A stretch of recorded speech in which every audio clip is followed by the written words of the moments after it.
What can we expect now from David Bowie? We've waited in anticipation for another album. Yeah. Well, this coming year, there's all kinds of stuff coming out. It's a loaded year, I think. 2 films coming out. One's The Hunger with Catherine Deneuve and Susan Sarandon. And one called Merry Christmas, Mr. Lawrence, which I made with Tom Conti and Jack Johnson. Yeah. For Oshima, a Japanese filmmaker. I've got an album coming out at the end of this month called Let's Dance. And a single from that called Let's Dance. Tour. Coming to these here waters. Right. Well, let's bring it back onto the rock and roll side of it first off, with the album. Yeah. You must be aware, and I've brought this up in a couple of interviews, of where you are still sort of the leader as far as fashion music. A lot of people are having hit records now have been influenced by you. Is there any pressure on you when you have to come down and make a decision to do a new album? No, I've always written to please myself. So whatever seems to be happening around me becomes sort of a pleasant background, really. The music that I've written for the new album is I've gone back to a lot of the R&B things that I used to listen to. Right. Well, I mean, I've heard a couple of the tracks, yeah. And I look at it sort of, if you perhaps put it in categories, which I guess journalists do. I was saying that it's, to me, very New York. Yes, it is.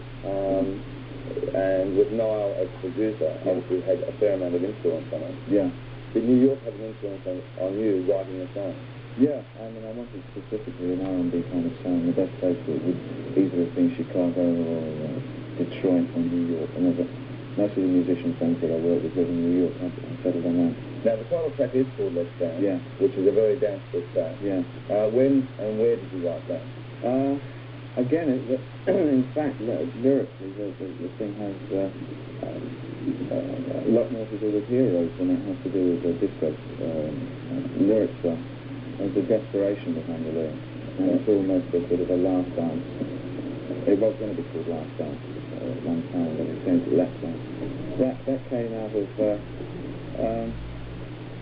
can't remember where I was when I wrote that. I think that was in Switzerland, of all places. But I buried myself with that around the time. I wrote it very quickly as well. Oh, that's pleasant. Come on. Come all this way, get a suntan.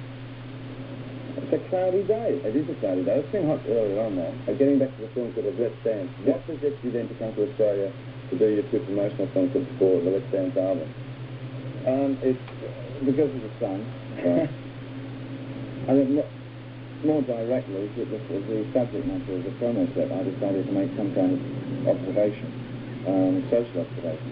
And I wanted to work with a highly developed technical society, medical society, which for me was Sydney had a good, and it was new as well. It's much newer than the American stuff. Already the American city seemed jaded to a certain extent. But it was very old culture in juxtaposition. Well, you've done China Girl out there. Yeah. And you've also done Let's Dance. So what can we expect, not knowing, I've heard the track, but not knowing what vision we can I think it's a lot more straightforward than anything I've done for a long time. It's not so concerned with juxtaposing surreal images together. Well, it's a very direct statement about integration of one culture with another.